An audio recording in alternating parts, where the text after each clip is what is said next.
Welcome, ladies, to the Real Estate Investor Show, providing inspiration, strategies, and insight to empower women investors to live balanced and financially free lives. Now, here are your co-hosts, Liz and Andressa.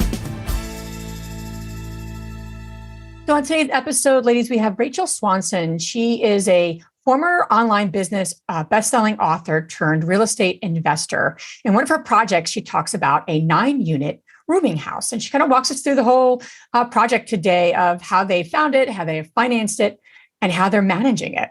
And she's going to share how she was able to triple her past income within 12 months. This is a breakdown, so enjoy it.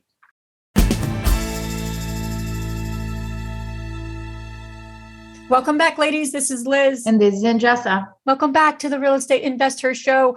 Thank you for being back with us for another week.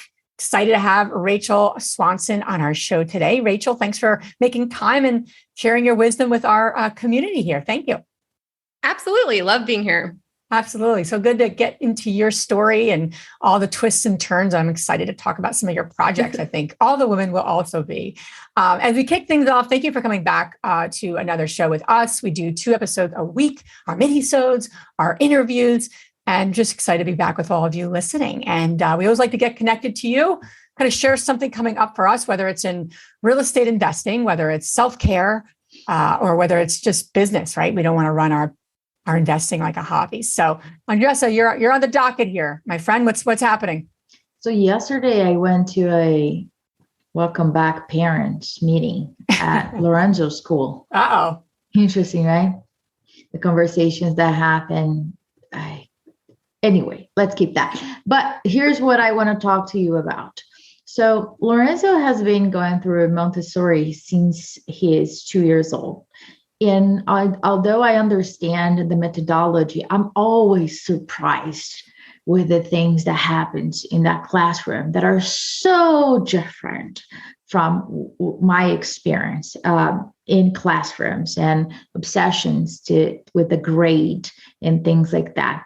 And yesterday, she showed like a sheet for the week where they plan what are the things they're going to be working on. Right? Wow. And I was like, I didn't even, what he is selecting the areas that he's going to be working on. And I started looking at it. There's a lot of math there. Right. And I said, it's kind of imbalanced. My son's is kind of like a little imbalanced over here. It's like, well, we encourage them to look and say, do you feel that this is unbalanced? Or do you feel that this is appropriate? Or what do you feel? He's 7, mind your business. He's 7. He thinks that he writes very clearly, but I can barely understand, because he writes so fast. So I was looking at that and I was like, if my child gets that he only needs to work on the stuff that he's good at, he does not need to improve the stuff that he's not good at. And if he plans his week at 7 years old, gosh, I don't know what is going to happen in the future. Whatever career or lifestyle he chooses to do, those are 2 skill sets that I've learned really late in my life. And I think that a lot of the investors that are getting overwhelmed because they are putting up fires all the time and they're feeling stuck in the midst of the operations of your business is because you're not planning your week and compartmentalizing days that you're going to visit your properties, days that you're going to work on your business, on your bookkeeping, on your processes, on your staff, on building your team, days that you need solitude to resolve a problem, to create other projects. I think that the week planning is essential for all of us. And if something is not working, I encourage you to go back to your week planning and really understand where your time it's going and why. That is the most important thing. But I think that, many of us, if you have not heard about Plan Your Week, it just was just a reminder yesterday how It's important powerful. that is. Yeah. And the fact that he's 7 years old, right? And he's learning that is amazing. And even if they're not getting it in school, because I'm like, my kids are not getting that in school, but I'm like, maybe I institute that on a Sunday with them and it's holistic. That could be something you do at home, right? So Yes, you give me a great absolutely. idea of just instilling that power for them, that Yeah, intentionality. It's that great. he's working on, right? And I found this, I might put it on the show notes, ladies. I found this acrylic magnet calendar that you can put on your fridge and you can write on it. And it's very cool, but he is in charge of the things that he needs to practice, the days that have homework, all the other things. But it's cool for letting them to be in charge and remembering part, ladies. I don't want to be the person in charge to remember, right? So keep that in mind as you move along, how important it is for you to really understand where your time is going. Love it. It's great recommendation for all of us and our kiddos. So, well, Rachel, without further ado, I want to jump into your story. And we like to kind of start with this question. What has been the hardest lesson that's taken you the longest to learn in your journey? I'd say the hardest lesson has actually been working, not realizing that there's a lot that goes into working with the city for zoning and planning and ordinances. And that can totally wreck your business if you don't do your due diligence beforehand and make sure you have all your T's crossed and I's dotted. So it's so important, right? Yes. Yeah. It's so important, but in many of the cities have really outdated systems. Yes. And you need to talk to Joe, to Mary, to a wrong person, and then you start from ground zero. So great point, Rachel. So we are all really curious how you were able to triple your income, your previous income, in 12 months. We're going to dissect, ladies, all of that, because I know that she's not going to be able to answer this in a heartbeat, but share with us how you started that journey. Yeah. Well, my journey really just started about 2 years ago going into real estate, and I kind of became an accidental landlord at the time. So what happened is my husband and I, we were trying to buy our primary home just across town and trying to sell our other one. And for all intents and purposes, we couldn't sell it. It was a hot market. There was no reason. It was a beautiful home, but we couldn't sell it. It just wasn't selling. So I talked to my lender and I said, hey, is there any way we can still hold on to this and rent it out? And she said, yes, I have it figured out. So we pulled a HELOC on our existing, house that we were trying to sell. And we put that towards the down payment of our new home.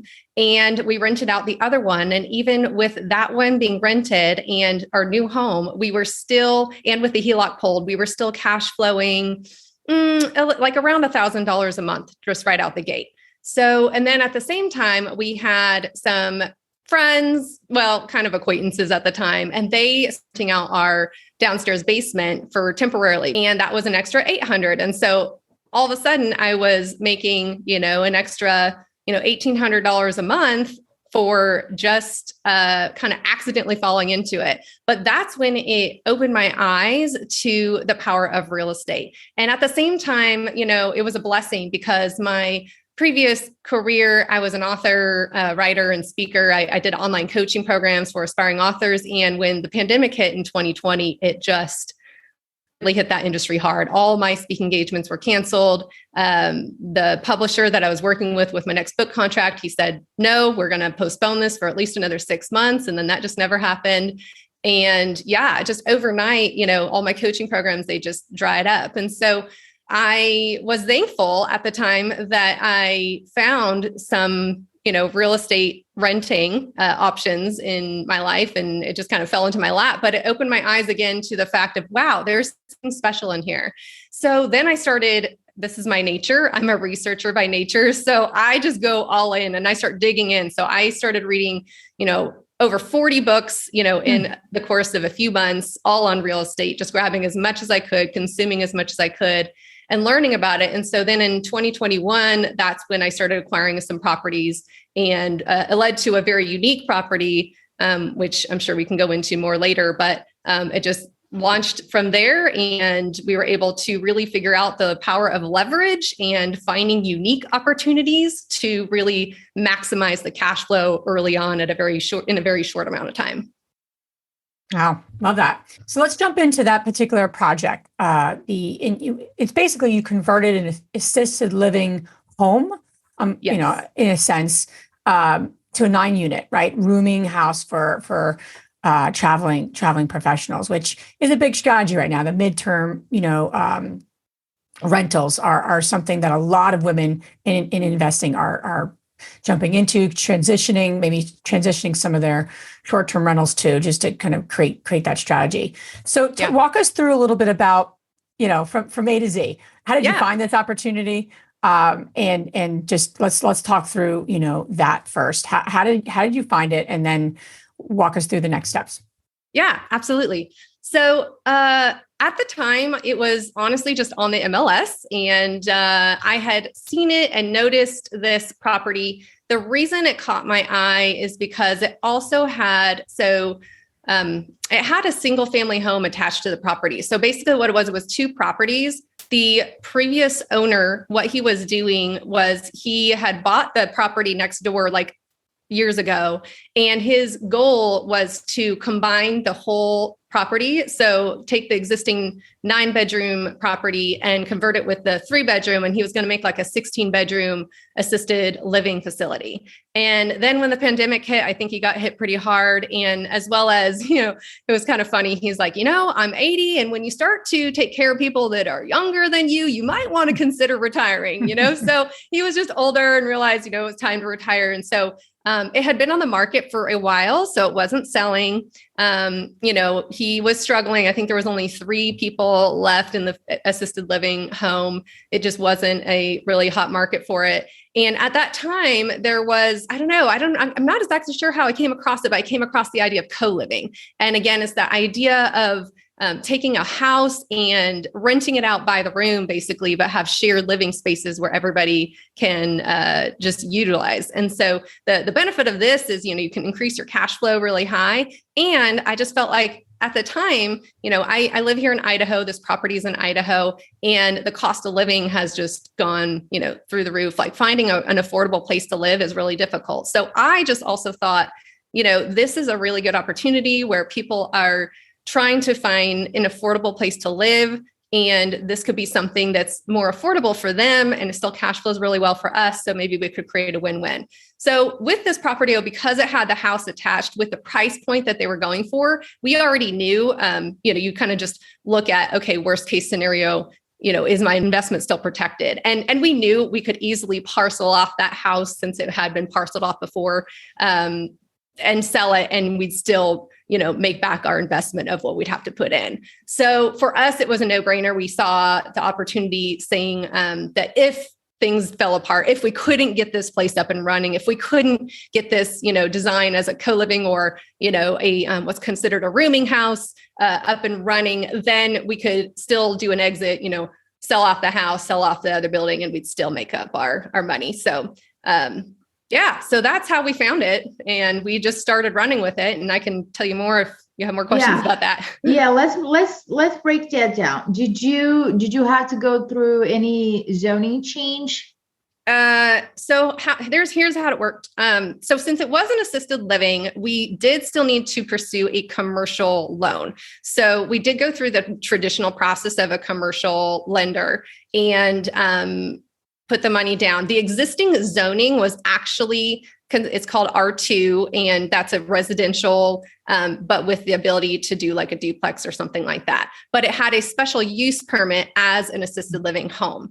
And so with the current zoning as that, this wasn't until way later that we found out. Actually, we honestly found out about this probably just a few months ago, where when we were having to try to figure out the zoning, because initially when we started to convert it and do this and talk to the city, we were newbies, right? We were very, as much as you do your research, you also just don't know until you just go through it like fire. And so then the city started telling us, okay, well, in order to do what you want to do, this is considered like a multifamily, and that doesn't work. So we were working with the city. We had multiple meetings where they just didn't like what we were doing because it just didn't fit in their perfect little, city ordinances and categories, until we found what was called a rooming house definition. I guess you could say the ordinance that you can put on that, the permit. And when we looked at that, we already had the zoning exact in place. So it was already needed, same zoning, same everything. Nothing really actually needed to be changed except for the fact of just pursuing the rooming house permit. So recently we had a meeting with the neighbors, and, you have to have that kind of go through the city, all the processes of that. Everybody thinks it's a really cool idea. They love the idea of what we're doing. I love your neighbors. I haven't gone to a community meeting where they just like hate. Oh, yeah. So you want that? No, I don't want that. Oh, so you want this? No, I don't want that. I don't want anything. Yeah. And if they have tomatoes and eggs in their hands, they will throw at you. So I love Idaho folks. Yes, I know. Philadelphia. No. I know. So we were really nervous at first, actually. I was like, oh no, we're going to get like those, crazy ones that just don't like what we're doing. But we've really made a good point of trying to make sure that the neighbors feel safe. And actually we've gone above and beyond with this property, making sure there's cameras outside of it, making sure there's these special lock keys, like swipe keys, basically like a hotel key on all the outside of the property, making sure that parking isn't an issue. Like, we've done a lot of things to make sure none of the neighbors are bothered by it. And so actually all of them have said, wow, yeah, this is such a cool idea. I love what you're doing. And we haven't had any issues. So that was a good win, making sure it was that. But yeah, we didn't have to go through any crazy zoning. We thought we were going to initially. But if it wasn't zoned properly, as you'd have to look through and see, okay, what is a rooming house? And what do you need to have for zoning? And does it line up with this property? If not, then you do have to go through something like that.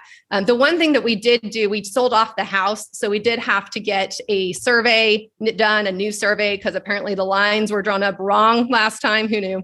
And so we got that done and sold it off. And now we just own the existing 9-bedroom. And now we're converting some of the rooms and have converted them into like a midterm rental for traveling nurses and professionals. So it's a little bit of a mix. There's some people, they're all professionals. They're all working people, mostly single. None of them have kids. So there's no kids in the building. They're like studios in a sense, with this shared kind of kitchen, which is a big double kitchen. We remodeled everything. So it's really nice. So everything feels clean. And yeah, it's kind of a mix between, again, like a short-term rental and just your standard normal rental. In terms of the actual process of saying, okay, this is the plan for this building. This is the highest and best use of this building. And I think, so many people just don't go into properties thinking that, or don't really do the due diligence to figure out, what is the best options for this building in this market, in this town, in this economy, right? All those things have to kind of check, if you will. Yeah. So walk us through how you got there, how you got to saying this makes the most sense basis the market and the economy, right? Because lending matters. All those things matter when we're making the decisions on like the highest and best use of the building, and obviously the highest profitability and the time that's going to go into it, because rooming is a different strategy than say hands off, good luck, right? And so walk us through that a little bit, that kind of decision-making process for you guys. Yeah. Well, this is something we had to actually convince the city too. So it's something we've already gone through. But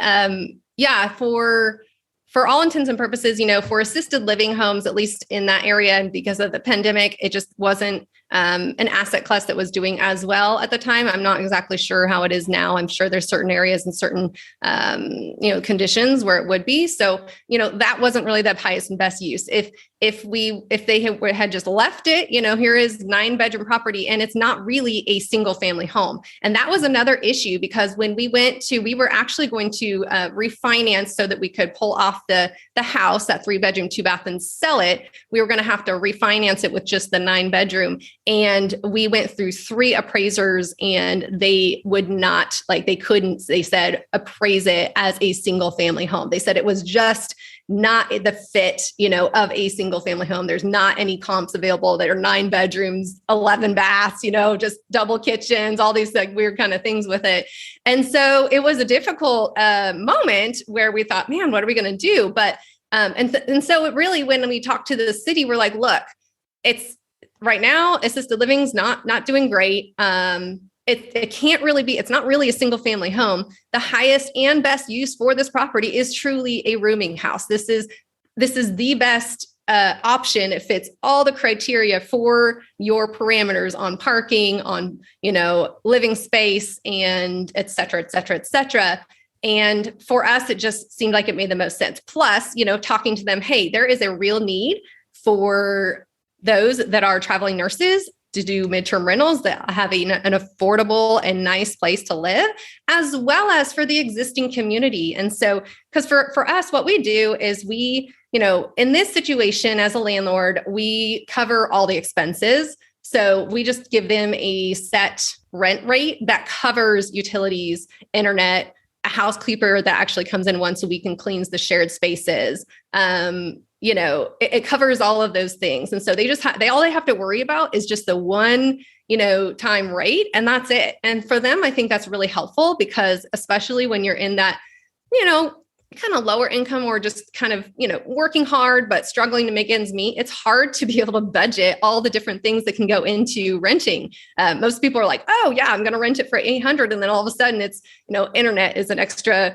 $60 a month. And then you have utilities that are, $150, $200 a month. And then you have, added things like landscaping, if you have to be in charge of that, and that's an extra amount. So for a lot of people, it's really attractive to rent a place like this because it is typically a little more affordable. And because we don't actually charge the rates of like a standard, 1-bedroom, since it's not exactly a 1-bedroom, but so we do it a little less, but it still ends up cash flowing really, really well overall because you're pooling everybody together. And again, it's a 9-bedroom unit. So it does a pretty good job of that. So you guys got a commercial loan on it? We did. Since then, now we own it free and clear. We took the money that was the house that we sold off and had to put that against the loan.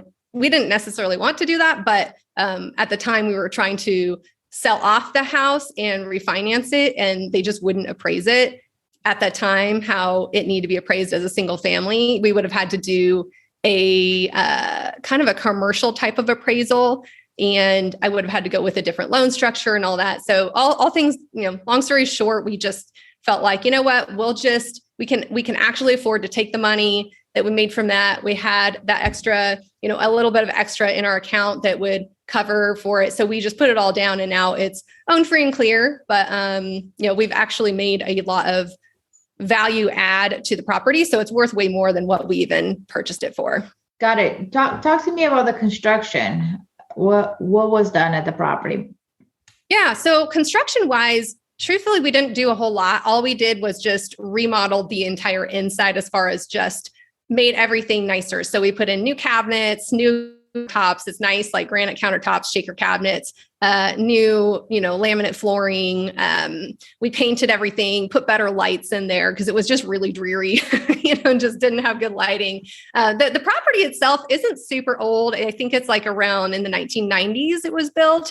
So it's not super old. It has really good bones. We didn't have to do a whole lot of difference with electrical. There were a few issues though, because of, what we didn't really realize is that, the water heater issue and the gas line, we had to address and get a larger gas line put in for the property because it just really didn't have enough for everybody.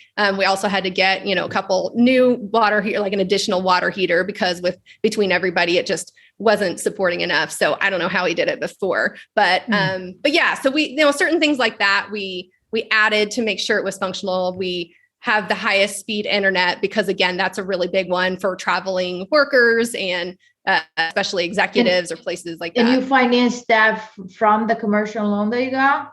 We had a private money, like a friend who gave us private money to put down for some of those expenses. So we were able to work with him. And so we kind of, in a sense, have a HELOC from him. That is truly kind of our only payment, is we do pay him like $700 a month right now to have borrowed that almost like $200,000 for both renovations, as well as we had to have some money put aside, because as a commercial lender, they typically want to have, well, this one in particular, they wanted to keep 100,000 just in a separate one of their bank accounts associated with this property in case anything happened. They basically wanted 12 months worth of payments and some cushion so that they are also protecting themselves as a lender, knowing that an interest reserve account?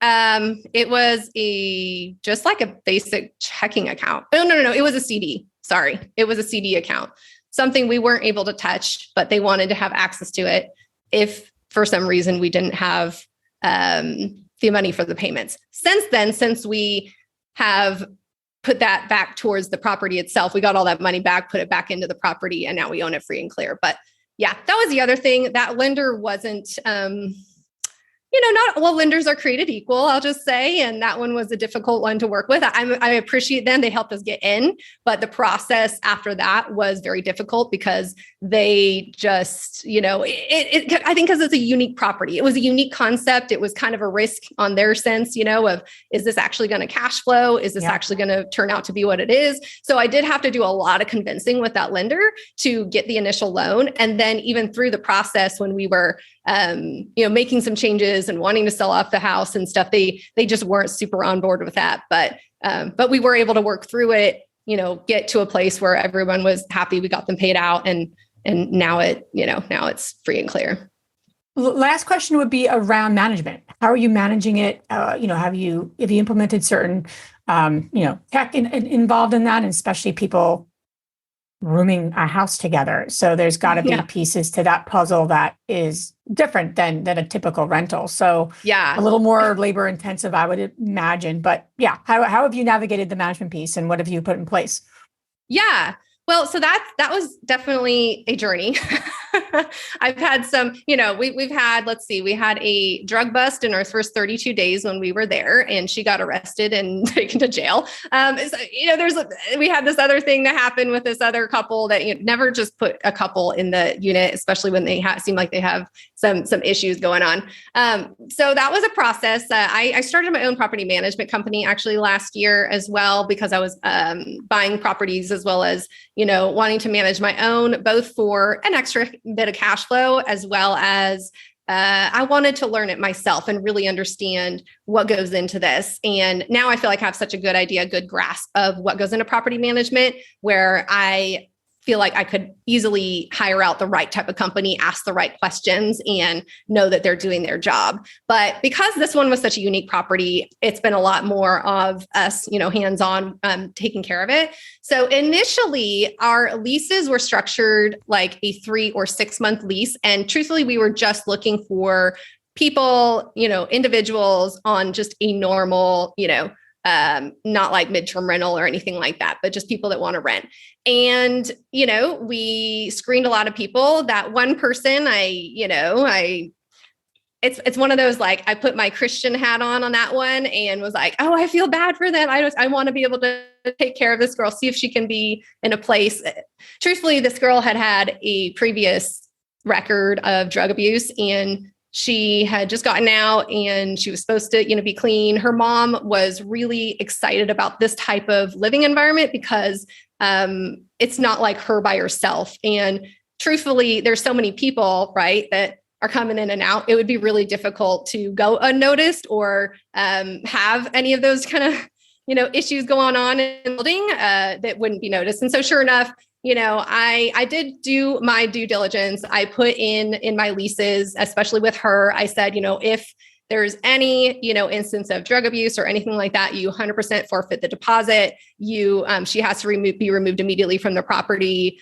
You cannot pursue any sort of lawsuit or anything against, our decision or whatever. So all of that was, in place. And sure enough, within 32 days, she broke that lease agreement with us. And so she was out. But since then, now we have transitioned a few rooms into what are called like a midterm rental. And so what a midterm rental is really like 30 days or more stays. And so it breaks away from the short term, which is like, it can be as many as 4 or 5 a week, people just in and out there. And that's not something we really wanted to do for this place. We wanted to kind of still keep the community aspect of it and have a little bit more consistency between people there. Plus, short-term rentals is a lot more work. Midterm, not so much. I mean, when you're transitioning every 3 to 6 months with people, it's not a whole lot of work. The other benefit of midterm rental is typically, you have, like, for example, I have a nurse who is leaving in about a month. I already know her date, her date is coming up. You can advertise for that ahead of time. And I've already gotten like 3 or 4 responses from other nurses who, start to pop up on the radar. They know what their schedules are and they're coming in 3 months. And so it's pretty easy to be able to then just schedule the next one to come in. You can take a few days extra time to make sure the cleaner can get there and make sure it's in ship shape for that room. And then you're on your way again. So the management side isn't as bad. And we also did have to put in a lot of rules, though. That was something to learn when you're doing a rooming house or something where people are coming all together, just like a family, right? Like you can bump elbows or you can bug each other, or there's just different things. You kind of have to set the rules for your family too. So in this instance, we had to set a few rules. So one thing is the kitchen was the biggest thing that was getting really dirty, really messy. Some people were just not very clean, right? And so I had to put that parameter in there of like, hey, this is the most important thing. I don't want to be your mom. I don't want to be telling you to keep cleaning up, but hey, we're adults here and we do need to just pick up after yourself, like take care of the messes that you make in the kitchen. And how we had to implement this was we had to start putting in like, hey, we are going to start finding people if we find out if you've left it messy. And then we actually did put a camera in the kitchen area because again, this is that you can do that since it was a common kitchen, a rooming house, you have the common areas. And so you can put it there. You can't put in obviously the bedrooms or anything. That would be weird.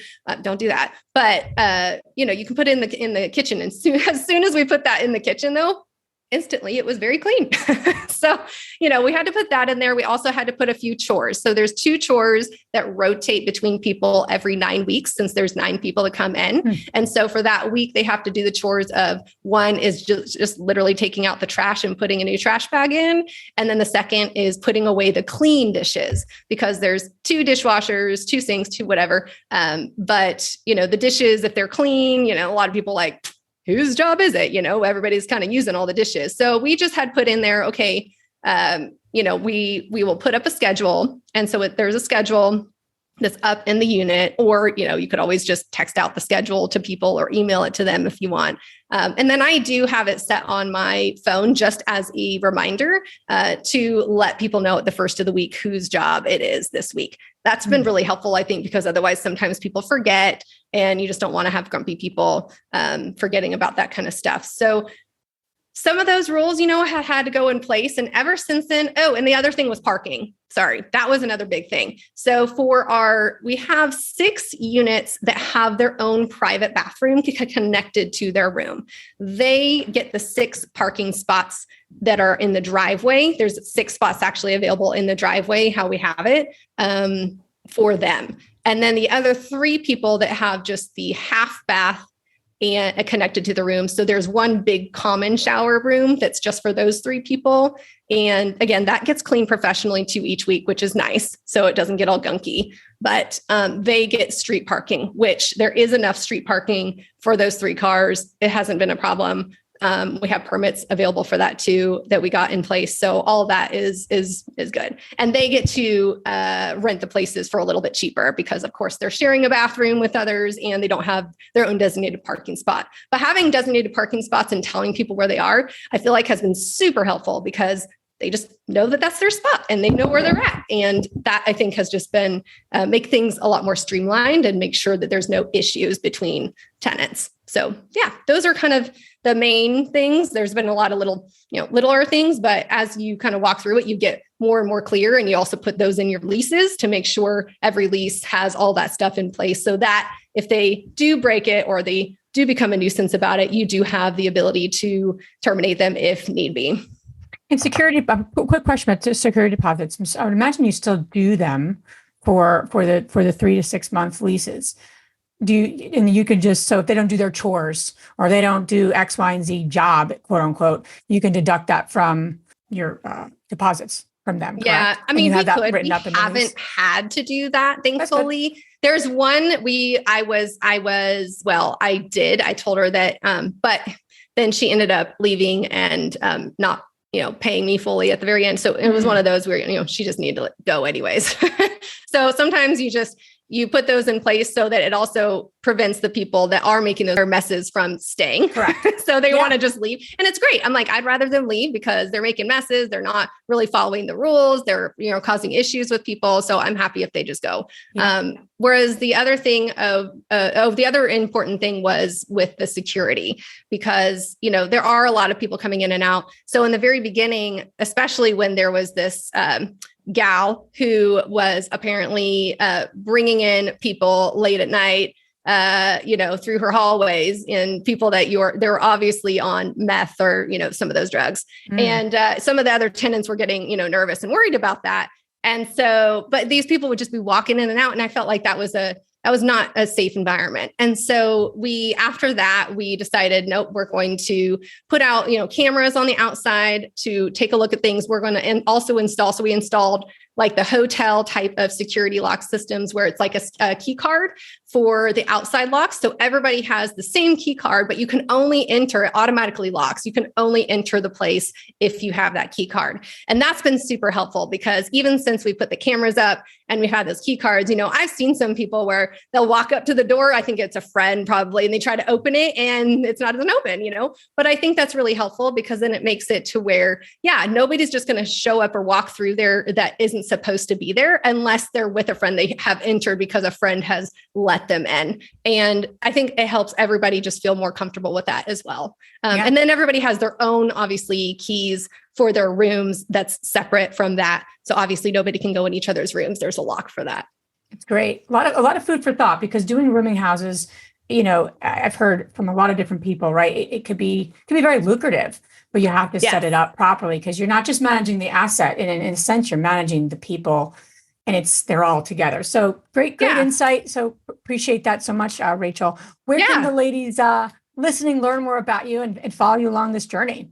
Yeah, absolutely. My favorite place is Instagram. So Rachel C. Swanson is where you can find me. And I always respond to messages. So feel free to message me if you're like, what is this? How do I do this? Like, what are the things I need to know? Because it is a big kind of undertaking to go into something like this, but it is very worth it. I mean, we currently have like a cash flow, with that is, grossing about $8,500 a month.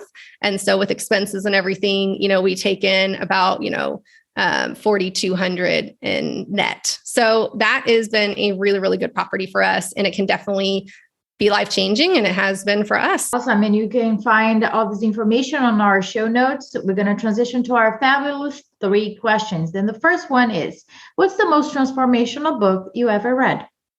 I feel like it's so cliche. You hear everybody talk about it, but Rich Dad, Poor Dad was truly the best, in my opinion, for both real estate and mindset. And I think the reason why I like it so much is because it's not just about the practical applications. He really goes into a story and, brings it to life, puts in more personal meaning, as well as talks about more of the mindset of transitioning your mindset of like, okay, what does being an investor or thinking outside the box, looking at how to participate in the capitalistic structure of the US. How do I participate in this and grow from it? So for me, that was truly the book that changed a lot of my mindset. And I think it really did catapult me into the real estate business. So the second question is, what's the most powerful routine that you do to create a financially free and balanced life?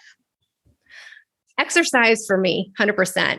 When I wasn't doing that, it's more than even just the physical, you guys. It's the mental. I have struggled with some mental, just depression and anxiety issues in the past. And I have to say, since being regularly exercising, and it doesn't have to be anything crazy, I'll sometimes just go for a 30-minute walk, and that's my exercise. It's getting my blood moving, doing something that's active, but also, kind of relaxing and at the same time. But that is crucial, because if I don't have that, then I feel like I just kind of spiral that day, or I just don't feel as motivated to get moving or anything like that. So for me, that's been really huge.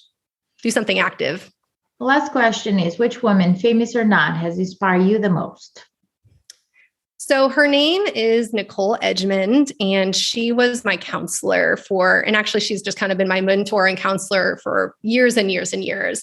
And, when I was going through a really dark time, this is way before, my real estate stuff, but she really was the one who helped pull me through and help me transition my thoughts back away from the place I was in and look towards hope for the future. So, honestly, if it wasn't for her, I don't know. I honestly don't think I'd be here today, as far as just working in real estate and continuing to move forward and all of those things. So she's been really transformational. I highly recommend, finding a good mentor or counselor, somebody you can really confide in and really tell about everything. You can share everything with her. She doesn't judge, and she's only just somebody who's just able to really walk you through, what you're going through and help turn your mind in the right direction. It's great. We all know that we all need those people. So yeah. Rachel, thank you so much for being on our show. We really appreciate you being here with us and sharing what you did in terms of your projects, and good luck with everything that's in front of you.